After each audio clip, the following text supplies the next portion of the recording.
Boom shakalaka shaka boom shakalaka. I'm doing the foghorn thing. Wasn't it Jessica Knappett on Taskmaster? Oh, yes. Jess Knappett, yeah, Oh, the comedian. Have you watched the latest series? Yeah, I have. It finished last week. Absolutely loved it, mate. It was What one of the a best series. Sam Anderson on this Taskmaster is just outrageous. You mean Sam Campbell? Both of them were outrageous. Sam Anderson, because I don't know where he came from or who he was. But Sam Campbell was even better. It was great. Amazing. Sam Campbell was good. Oh, mate, it's been a good lineup, to be fair. Absolutely brilliant. It's got Deborah Meaden on the New Year. What, the New Year one? Yeah. Really? Deborah Meaden, mate. Deborah Meaden. Zoe Ball's on there, so that'd be good. Brilliant, but that'd be good. Deborah Meaden, Zoe Ball, can't remember who the other ones are, but yeah, Mate, that's mad. I know. Well, anyway, Is this how we're starting the podcast, by the way? I think so.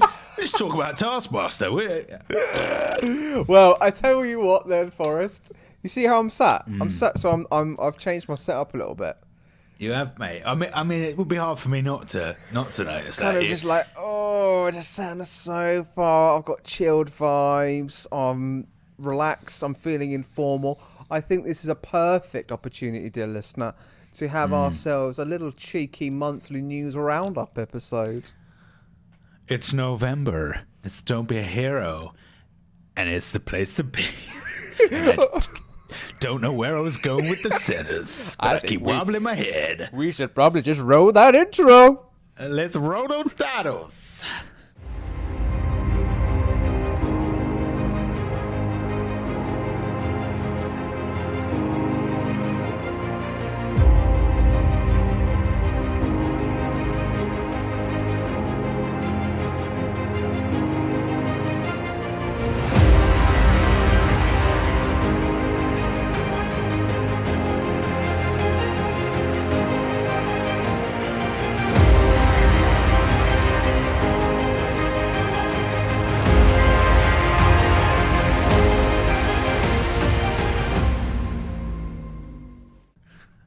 All right, monthly news. All right. We're here. I feel every time we do this, I just like a weight is lifted off me. Like there's nothing to talk about. I'm gonna analyse a film. No. You know, we can just we'll there talk are- about there are- Taskmaster for 2 minutes. Happy days. There are You know? things to talk about, but it's not talking about the difficulties and of Phase 4. Which, I mean, let's be honest. Let's take stock right now, Boris. Oh Jesus let's take Christ! stock. Mate. You're going straight into a rant. Is this No. how you're gonna start this episode? As you have left the last 5 episodes, which is being in a tantrum. Mate, I'm not going straight. No, I'm not. Thank you very much. Oh, doesn't fucking sound like it, mate. Yeah. Let's take stock, Forrest, about Phase 4. I'm gonna blow my bloody head off about Phase 4. No, sorry, you carry on, Matt. That was incredibly rude of me, mate. I apologise. Well, okay, fine. I'm not going to... I don't sound like that. I don't think I've ever... I mean, okay. Right. Phase 4, mate. Okay. Think of it in this way, right? We started Phase 4... 65 years ago. But it feels like that. It literally feels like that. Like, we started Phase 4, I want to say March. Or maybe even earlier than that. Maybe it was February. Because when we got to Endgame, boom, we're straight in. And I think Endgame was... No, it was. It was February 2023. So we've been doing Phase 4, and we're not even finished yet. And it's the end of the year, mate. It's mental. I mean, look at this. I think there's a ridiculous statistics over Phase 4 against Phase 3. Hang on. I got you. Let me help you. Stimulating listening, this is, Matt. No, shush now. Okay. Hey. Somebody came up with some amazing stats, and I was like, oh, where is it?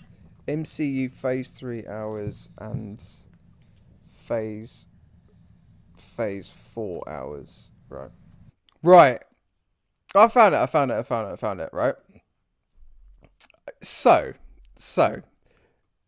Phase 1, 2, and 3 of the MCU, better known as the Infinity Saga, as we all know, that runs for a total of 49 hours and 56 minutes, right? So that's Phase 1, 2, and 3. We've done that already, right? Phase 4 alone comes at 50 hours and 21 minutes. Phase 4 is bigger in runtime than Phase 1, 2, and 3 altogether. Like, that is insane. And you can totally appreciate why people have like got lethargic and fatigue. You got MCU fatigue, mate. You can appreciate that. This is what I mean by like taking stock. Like we really have been like going through it as best as we can and digesting the movies and the TV series as best as we can, not getting ourselves run down from it. I think what I'm really glad, because we're at a point now where we're going through our Christmas episodes, which is really exciting. We've got some amazing episodes and collaborations with people coming out in the next few weeks. And they're going to be absolutely wonderful episodes. We had a brilliant interview with Tom Crowhurst over the last weekend, which will be coming out in the new year.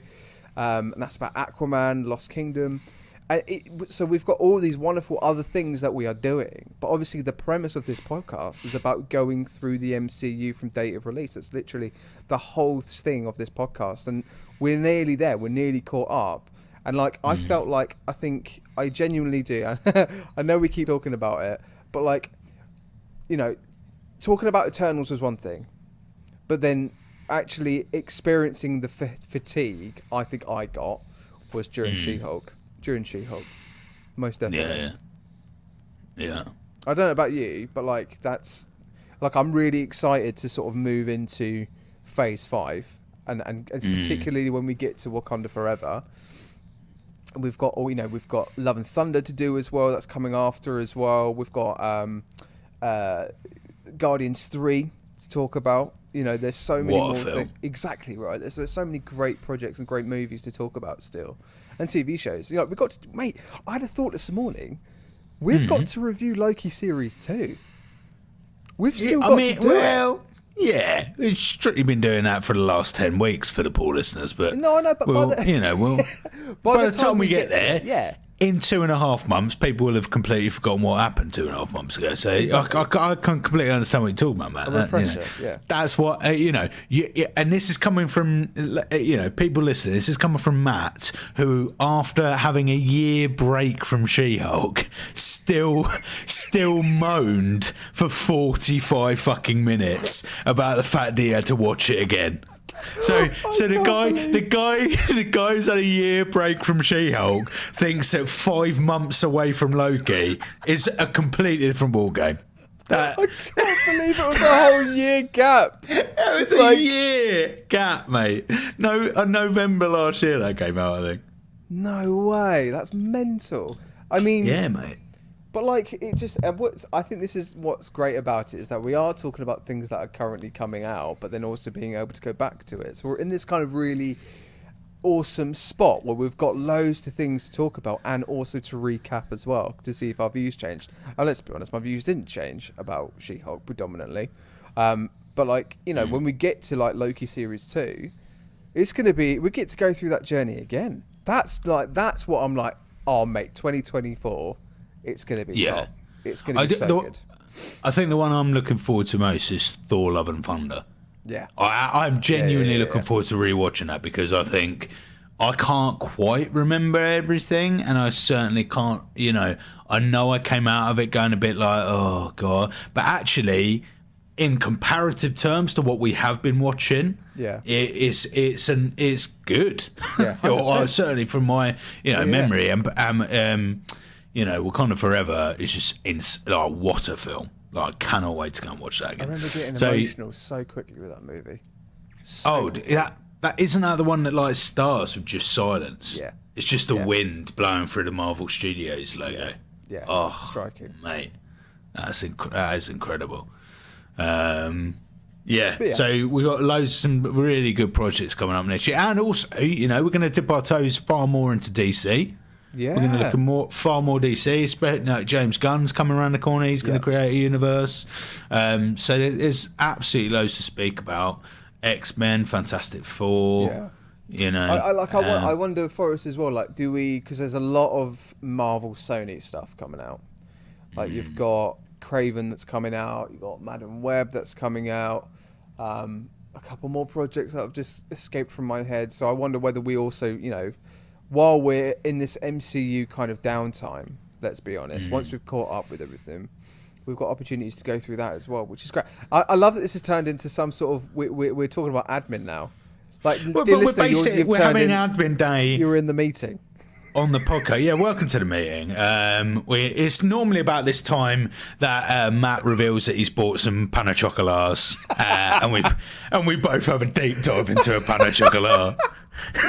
It's the Bourbon biscuits, mate, isn't it? It's the Bourbon biscuits. Me and Matt love a Bourbon biscuit. Yeah. Like, and it's something that we've mutually. That's been like me and Matt used to work together, and that honestly, the day of just looking over the other side of the desk, and we just had a Bourbon biscuit each, and I think that I fell in love with you that day, mate. I think I just love at first sight, but yeah, you looked into my eyes, I looked into your chocolatey ridden face, where just literally Bourbon covering yourself. I literally joke a smile, but it was just Bourbon. Yeah. Just Bourbon, and it's quite crumbly Bourbon as well. So over your face, it looked terrific, but it was. But it was gorgeous, and Bourbon biscuits are just. It was gorgeous. I mean, we used to have them at a certain time of day as well. It was like it got to like 3 o'clock in the afternoon. I would look at each other and we'd just kind of do like a slight nod, and we knew exactly what that was. Yeah, people must have thought we were doing some dodgy shit. 100%. And I think about the 10th time we walked back in with a load of Bourbons, people were like, I think Forrest, mate, let's be honest, you're not the skinniest bloke alive. Just have one day off, mate. One day. How were you both going through 3 packs? One for me, one for you, and one to share a meat in the middle. But yeah, Bourbons, pan au chocolats, everything, mate. Yeah.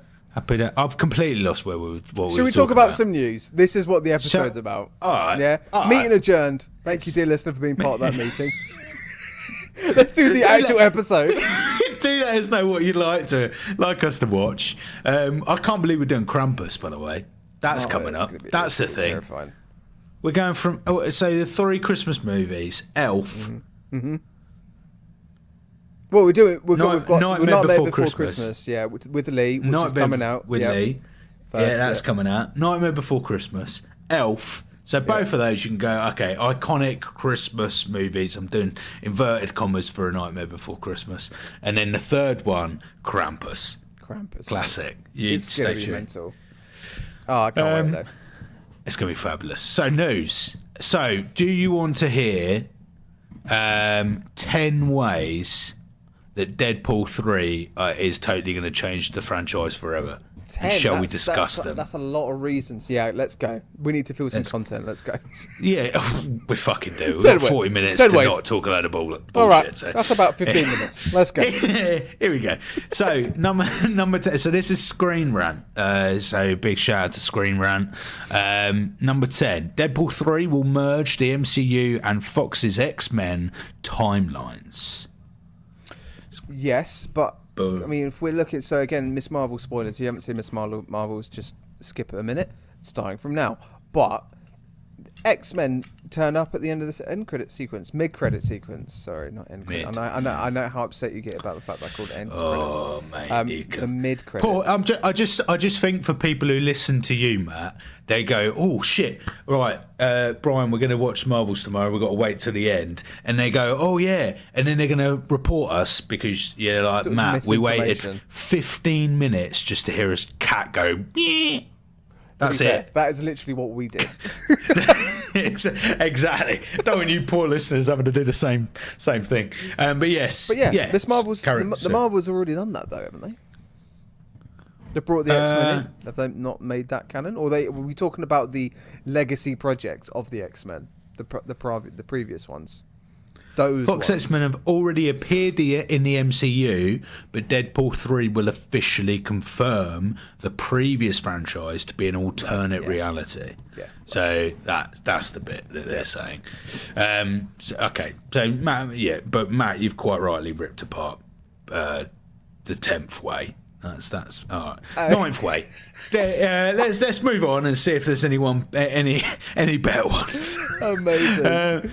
Deadpool 3 will explore the multiverse more than any previous MCU project. Spider-Man, Doctor Strange and Loki have all experienced the MCU's multiverse. Now, here we go. So, interesting. So my caveat to that was going to be, surely Doctor Strange already did that. It had a whole film called Multiverse of Madness.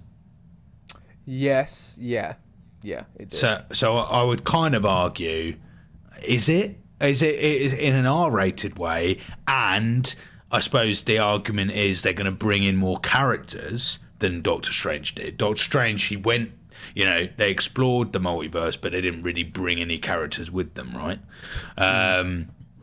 But there is a note here. So it says 2022's Doctor Strange in the Multiverse of Madness gave audiences a glimpse of many alternate universes, including one ruled by Hydra, one compromised completely of paint, and one inhabited by dinosaurs, but didn't explore many of them in any real detail. So Deadpool 3 will expand the multiverse saga more than any previous project. All right. Okay, so, fair play. I'd say the first two ways that Screen Rant has said haven't been that strong, because they've had to basically caveat what they've said by going, well, you might actually think this. Yeah. So come on, Screen Rant, we can do better than this. Two ways that actually a bit of bollocks. Okay, number 8. Let's go number 8. Deadpool 3 can be the first. Here we go. This is it. Deadpool 3 can be the first properly adult MCU movie. Now that is right. That is right, and I think that's going to be what a lot of the. Let's use the word nicely, the people that have been moaning a lot are going to be looking forward to, I think, in particular. I mean, it's the... what I'm excited for is having the previous iterations of Deadpool 1 and 2 still being the same vein. Do you know what I mean? They're not going to go in a completely different direction. Yes, this is kind of like the first Deadpool for MCU, but like it will still have the DNA of the previous two movies. I think that was kind of everybody's fear when the news broke that we knew Deadpool was going to be MCU canon. We're like, oh god, great! They're just going to Disneyfy it. It's just going to be completely without any soul, and poor Ryan Reynolds is going to be stuck in another superhero flop.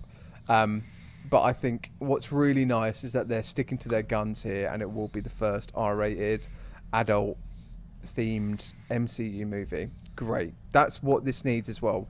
Again, we were talking about this a few weeks ago. Disney catering for all demographics, all target audiences. This is another target audience that we need to bring in as well. You've got to remember, the people that originally watched the first Avengers back in 2012 are now of that demographic. So we've got to serve those as well. And, it's exciting. Yep. Completely agree with everything you've said. I also do think that I wonder what they're going to do coming out the other side of Echo. So obviously Echo is strictly speaking going to be the same, but obviously that's a TV series.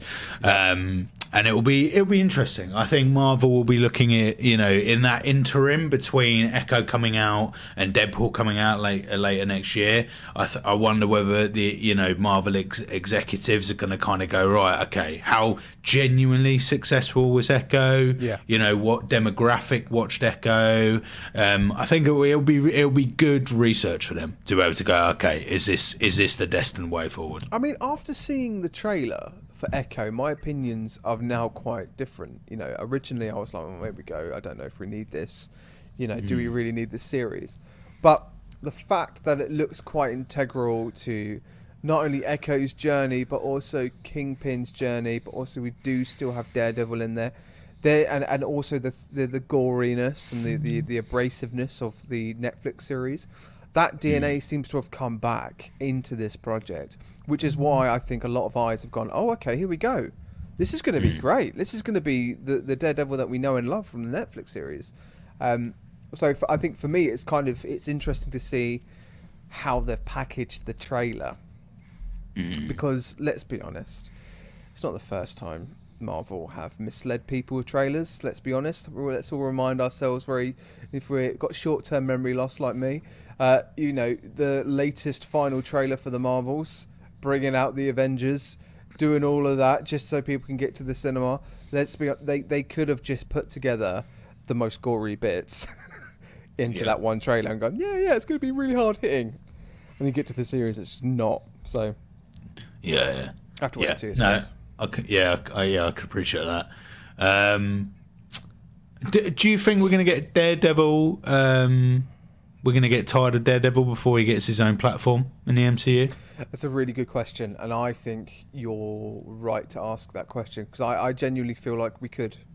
I think we're at risk of the flame going out a little bit because we're running out of time.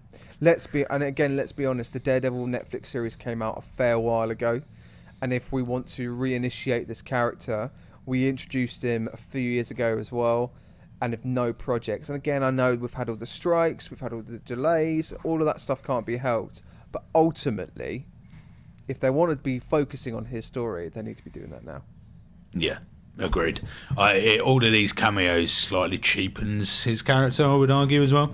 I think cameos is fine, but it should have only ever been in one. It should have either been She-Hulk or Echo. I don't think it should have been both, to be honest. But yeah. Okay, number 7. Deadpool 3 could normalise MCU fourth wall breaks. Oh fucking god, no. Normalise. Yeah, so let's read. And that's inferring the fact that She-Hulk didn't normalise it. Yeah, so it said fourth wall breaking was introduced to the MCU in She-Hulk. Both in Marvel Comics and in his previous 20th Century Fox appearances, Deadpool has become famous for his use of fourth wall breaks to speak directly to the audience. These allow viewers to be completely blah, blah, blah, blah. It's a fairly new concept in the MCU, only being introduced in 2022 She-Hulk. Deadpool 3 will normalise the concept, demonstrating how this could work in a bigger crossover adventures for the Merc with a Mouth, and marking the first time this technique will be used in the MCU feature film. I don't really, it will be cool, but I hope it's not normalised by other characters. I have a little issue about the fact that they're saying it's going to be normalised. I mean, if anything, in She-Hulk, the one thing I did actually quite enjoy was the fourth wall breaks. It's not to say it's not already been normalised. We know what a fourth wall break is. Yeah, I suppose in their minds they're talking specifically about movies, aren't they? Right. Right. So, same argument in regards to R rating. Yeah. Echo's an R rated. So I think they're looking at it from a film only at this point. Fact 6. Deadpool 3 can finally bring the X-Men to the MCU. Oh, can't wait for this. Deadpool 3 could show an incursion in the MCU for the first time. Oh, cool. What is the definition of this incursion? Because didn't we see one in the Marvels? So, here we go. John Krasinski's Reed Richards, a member of the Illuminati team, explained an incursion occurs when the boundary between two universes erodes and they collide, destroying one or both entirely. They did. There was a bit of this in the Marvels. Does it mention the Marvels? No. Yeah, we did have a little bit, didn't we? Yeah. Okay, fair play though. I mean, maybe just in a more kind of threaded in a plot line, other than it being some sort of like occurrence that just happens as a result of something else. Maybe. Yeah. Deadpool 3 can make future crossovers way more likely. I think, again, there's a couple of these facts that are just grasping at shit, because What do you mean crossovers? We've had the Avengers films, like we've had, like I'd say we're pretty used to crossovers in the MCU by now. We had Wanda and Strange, Okay, all right. We've started strong on the news articles. We haven't. They are reaching. Deadpool 3 can break superhero fatigue for the MCU. Yeah, fine. I do agree. Yeah, fine. Deadpool 3 can convince more DC movie fans to watch the MCU movies. Deadpool 3 will be darker, funnier, and more mature. Okay. Yeah, well, we all know. We all know this. It's common knowledge. It's not. I mean, we've got to be really careful here. We do not want to be riding the notion that Deadpool 3 is going to solve all of MCU's issues.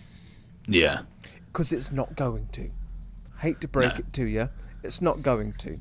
There are still things that need to be addressed and developed going forward into the MCU, but Deadpool in its own right will not solve all of the issues. It will make it, no doubt it's going to be it will be a great movie. It's going to be a great movie, but it won't solve the issues that people have been talking about. And also, we just talked about Daredevil and cameos and cheapening the character. What my fear is, I feel like the fan base are going to be going, oh my god, this means we're going to get Deadpool in like loads of different movies and like he'll be everywhere. And then literally, but we'll get to like the end of 2026. Well, not even that, 2025, and people were like, oh god, they've made Deadpool shit, he appears in everything, like it's so boring. Oh, I'm like, yeah, exactly, be careful what you wish for. Like you said, this will be a great film. Deadpool might, should, hopefully will appear in one or two other Avengers projects, but let's not over fucking kill the character, otherwise Deadpool goes from being a 10 out of 10 to an absolute ball fest quite quickly. 100%. You can't overuse, you know. The only character you could argue that didn't happen for was Iron Man. Iron Man appears in loads of different projects, and never really cheapened it. But I think that's because Iron Man was always a massive part of the MCU anyway. And it was new territory, wasn't it? In terms of like extended storytelling through cinema, that was a new thing. So of course it was going to be interesting. Of course it was going to keep our attention. But like now, I mean, who knows? Who knows? Have you got any news for us, Matt? Oh, do I? Let's talk about Fantastic Four, okay? Recently, Anna Taylor-Joy has been rumoured to be in Fantastic Four, but not as who you might think, but actually as Silver Surfer, mate. What are your thoughts? Ooh, I like it, and mixing up the characters. You know, Twitter's absolutely full of bloody. Well, I mean, this is woke casting 2023. Look at the bloody state of it. Marvel getting so woke. Yeah. Oh, they put women in a man character. It's disgusting. It's disgusting. Oh, it's another human being who looks slightly different to the other human being. This is bloody outrageous. Yeah, I don't. Just calm down, for God's sake. Just people audition for parts. They would have auditioned men. They would have auditioned women. They would have auditioned people who don't assign themselves to either a man or a woman.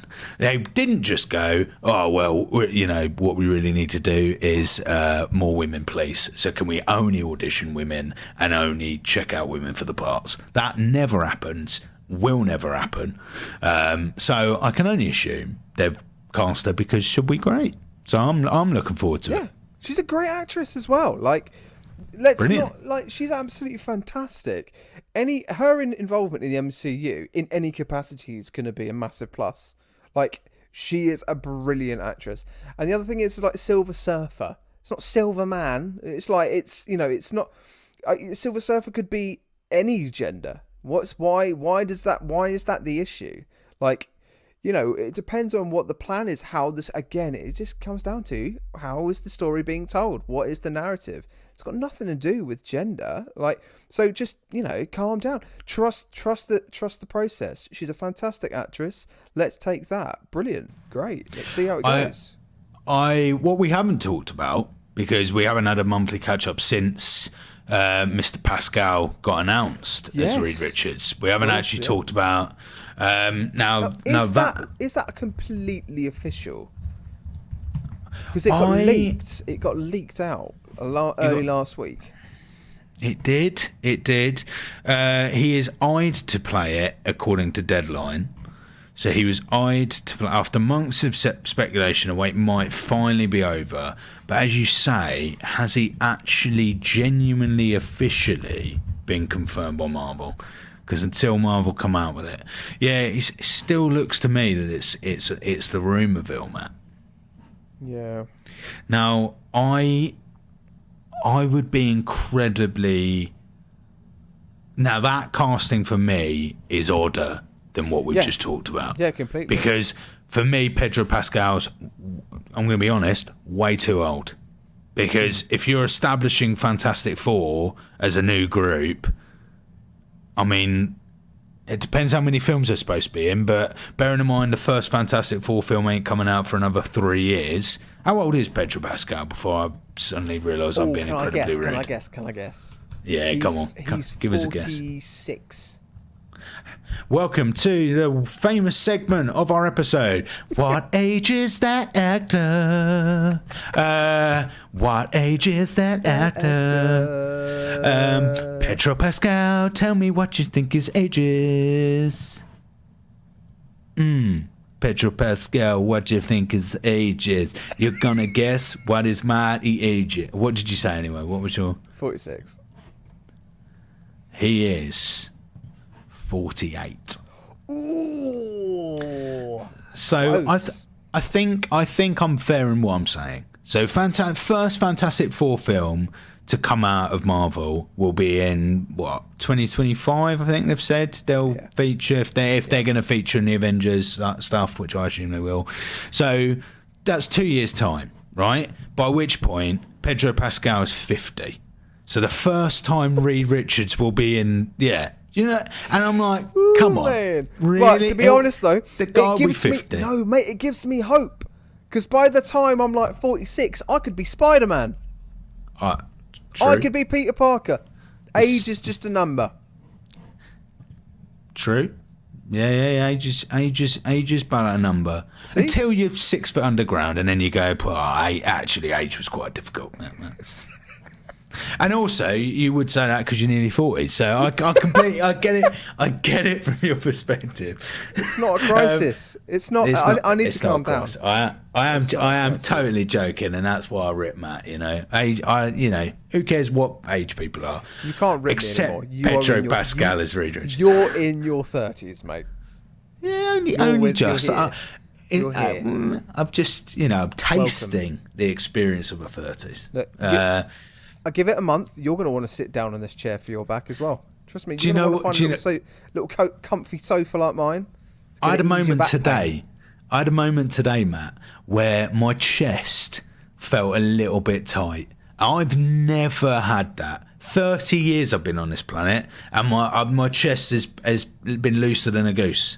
Today, that was this morning for me, mate. Took a deep breath in the car and went, oh, Jesus. I've got a tight chest. And I'm like, what? No, not already. Yeah. I can't be getting this. Still there. Still a little bit of a ridge, little bit of a tight. Yes. Oh, God, it's not good, mate. It's not nice. But yes, Pedro Pascal, apparently Reed Richards. The fact that Marvel haven't come out and clarified that kind of feels to me that it's a load of bullshit. Because 9 times out of 10, when someone gets leaked, they'll just come out and go, right, we just got to clarify it. The thing is, it spreaded like wildfire, though. Like the moment the news broke, it was everywhere. Well, talking about it being everywhere, if he is in it, he is fucking it. He's got The Last of Us, Mandalorian. I know. I'm like, he's way too stretched thin in order to have another leading character in another leading universe. Like, stick to The Last of Us, stick to Mandalorian, and I don't think we need him in the MCU for now. Not in a character like that, anyway. But I'm the team that wants John Krasinski. John Krasinski.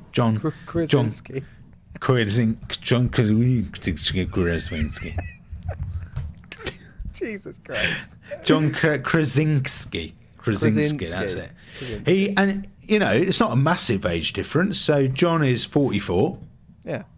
So it's not a huge, So I suppose actually in that case I should shut up. But hopefully John gets it. Pedro Pascal just looks a little bit more rugged. He's a little bit more rugged, and when you think about Reed Richards, you think of somebody that's a little bit more charismatic. Yeah, well, no, not just charismatic, but also just kind of a scientist. I couldn't put Pedro Pascal as a scientist. He's a guy that's beating people up in the middle of nowhere. Do you know what I mean? He's the Mandalorian, for goodness sake. Do you know what I mean? He's more of a warrior. He's Joel. Yeah. So we'll have to wait and see. But that's Fantastic Four.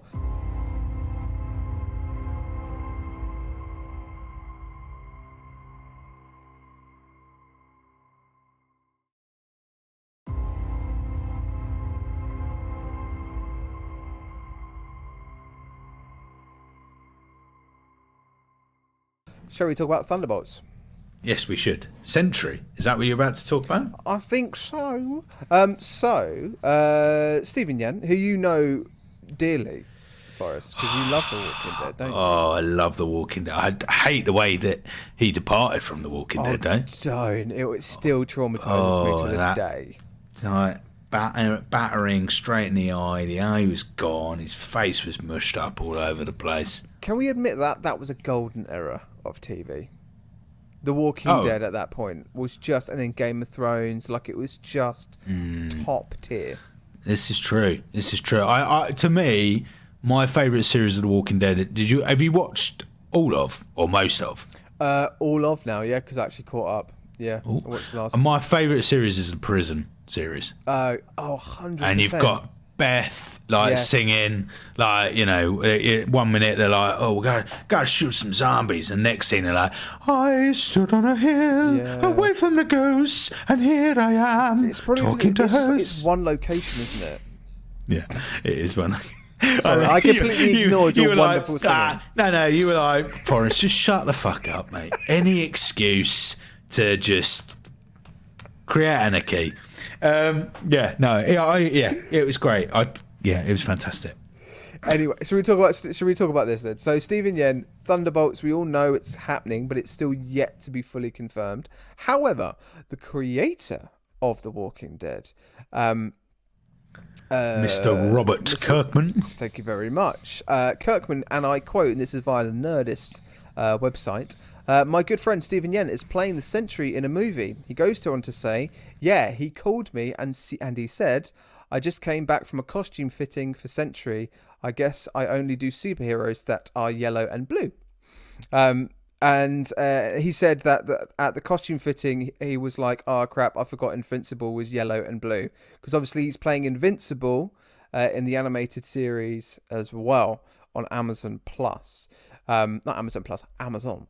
But have you watched that? No. You should watch it. It's good. It's good. It's very good. It's like watching The Boys as well, mate. You need to watch The Boys. Bro, I do. Yeah, but again, I'm going to save The Boys for the podcast because we need to cover The Boys in the podcast. We need to have a few weeks where we look at The Boys. So. Oh, brilliant. Can't wait for that. What are your thoughts? So Sentry.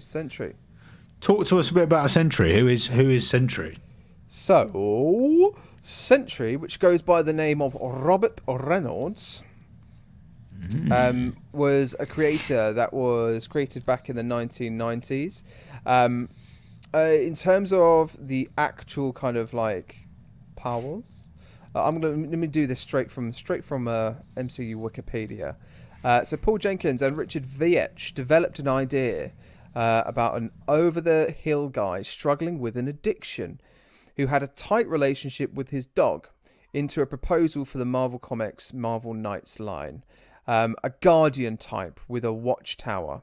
and then they came up with the name Sentry, which also they considered Centurion as well. So we've got Sentry in the Marvel universe, middle-aged. There's different versions. There's a middle-aged, overweight version called Bob Reynolds. Remembered that he was Sentry, and then has all the powers of the sun, exploding suns in him. We've got the Avengers version of Reynolds that reappeared, having a fight with Electro in a comic book series as well. It feels like it's one of those characters that was not a B, C side, but like somebody that was there. He was part of the Dark Avengers as well. I'm just reading it through. Powers and abilities. He comes from the Super Soldier serum. Moves his molecules, and in an instant, I'm just skim reading.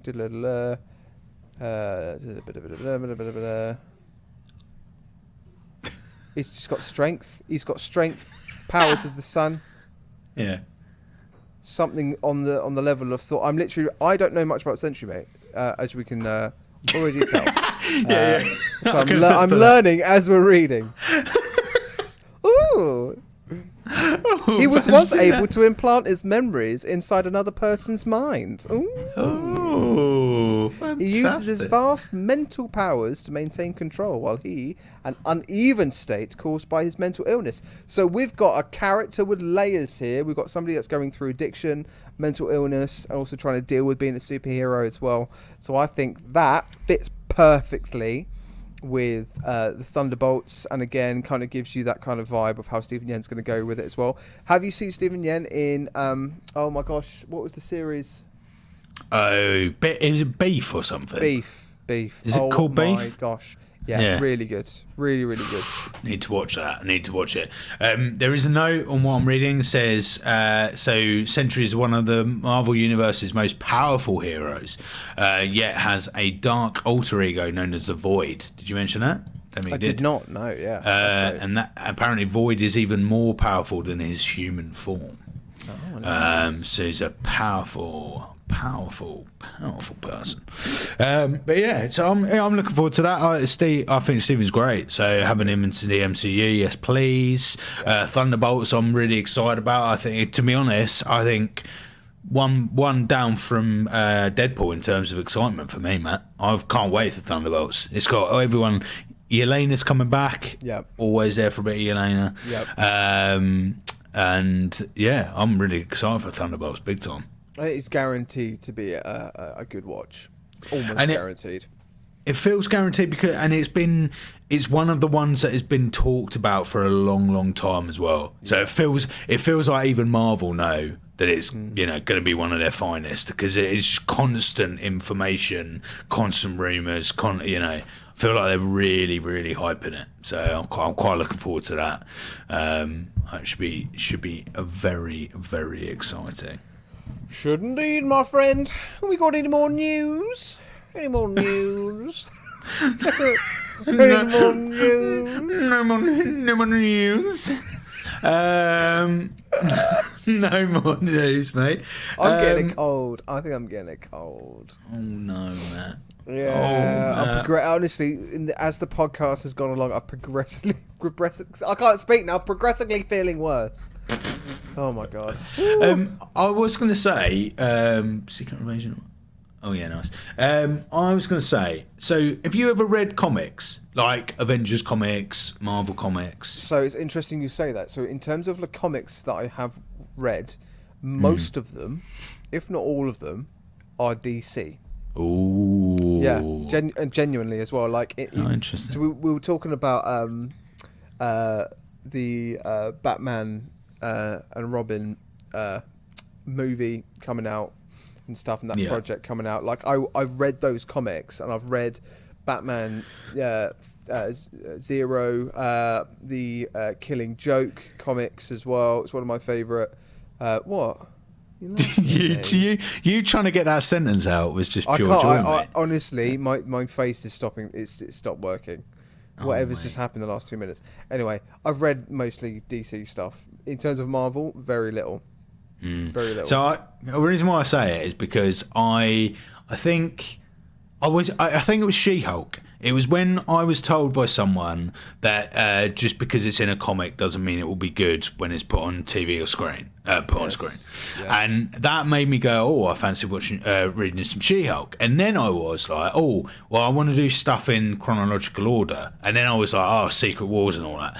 Oh my God. If you I have never been down that rabbit hole, and I have no idea where to start, Matt. Because it's like, here's the Secret Wars comic of, here's Secret Wars, the Ultimate Wars. Here's Secret Wars, the Superior Wars with Kang and everybody. And I'm like, where do I... And I just put in, like, chronological comics, and it was like nobody could give me a definitive answer, mate. No. And that's true. There are so many different versions. You just have to grab one, right, and just go and just roll with it and go, oh yeah, I like this version of Thor. It's finding the series though, isn't it? So find like a comic book series that you want to follow. Start there, read it all, and then see if we can find another one. So now we know about the Sentry. I might actually have to read ahead for the Sentry, mate. I feel like getting more knowledge in my head before we crack on with the rest of MCU, mate. If we're talking about Marvel superheroes that are really good in the comics, Punisher. Punisher is so good in terms of comic books, and in terms of the series that they've got as well. Like reading those original series for the Punisher are very, very good, and actually those are the ones that I have read. But like again, that's something we need to watch as well. Actually, we need to watch the Punisher. We need to talk about that one. Gosh, we've got a long list, mate. It's never going to end. It's never going to end. No, I don't want it to end, mate. Somebody said to me last week, oh, gosh, you nearly caught up. What are you going to do then for the rest of the podcast? You must be running out of ideas. I'm like, are you joking?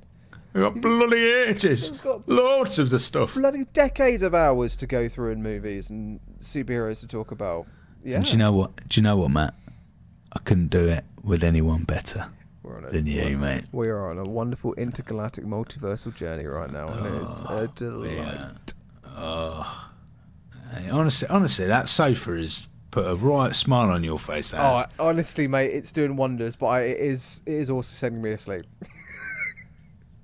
Loving that. Like it's literally. I want to say in about 10 minutes' time, I'm gonna be asleep. I'm gonna be conked out. The cold. That's all right, mate. We've said our rumours. We've said our news. We've had a couple of chats about Taskmaster and other irrelevant crap. We've had an admin day on the podcast. It's been a busy 50 minutes, mate. We've had loads of fun. Please do send us an email. We want some future engagement. Don't be a hero podcast. Don't be hero podcast at gmail.com. Drop us an email. We got a massive Christmas ahead. Lots and lots of fun. Anything you'd like to say before we leave? Jumping on that, dear listener. Look, 2024 is going to be a quiet year for the MCU. Why don't you suggest some movies for us to review? Superhero movies. Certain franchises across the whole galactic universe of the DC and MCU. Like, no one's even mentioned the Blade films. Yeah, like those, the Wesley Snipes. Let's talk about those. So if you've got any suggestions, just let us know. Give us a message on Instagram, give us an email, wherever, whenever, it doesn't matter how. Just get us your thoughts, because we'll share them and we want to take these into consideration as well. 2024 is going to be absolutely banging, but before then, we've got Christmas, and it's going to be so good. I can't. My jingly bells are hot in anticipation for some festive fun. Can I go to bed now, Forrest? You may. Can I go and try and find something for this bloody chest pain that I'm having? You may, mate. Christ, we're going to be like grumpy old men. We're doing this for 20 years. Welcome to episode 5055. I've got one tooth remaining, Matt. One tooth is just up there. Look. I can't wait. Here to review Deadpool 6. And the main actor in Deadpool 6 is Yolando Fernando. He's not even born yet. He's a fantastic marvel of our time. No, it'll be Pedro Pascal, mate. Oh, Jesus Christ. You thought I was dead? This is what he does. This is what his plan is. He's going to take over Hollywood, mate. He's going to gain every role. He's going to bribe everything. Oh, I better go. The children need me. The hills are alive by the sound of your kitchen. Let's off we pop. Right, I love you, mate. Bye now. Love you. See you later, guys.